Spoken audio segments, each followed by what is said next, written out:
তো আমরা জুতো দোকানে পৌঁছে গেছি। এখানে নানা রকমের জুতো দেখছিলাম, তো এখান থেকে একটা মেয়ের জন্য সিলেক্ট করে নিয়েছি। এই জুতোগুলোর পায়ে হচ্ছিল। কার জুতো?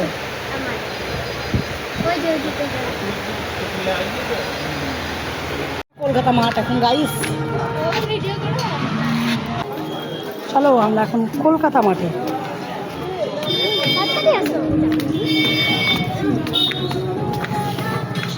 বাবারে বাবা, ও নিজের পছন্দ মতো নেবে। হ্যাঁ ভালো রঙটা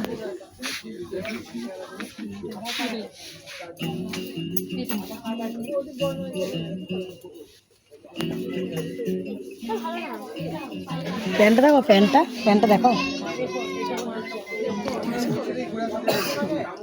সুন্দর। আমাদের শপিং কমপ্লিট, এবার আমরা এটা খেতে খেতে চলে যাব বাড়ি। খুবই সুন্দর খেতে।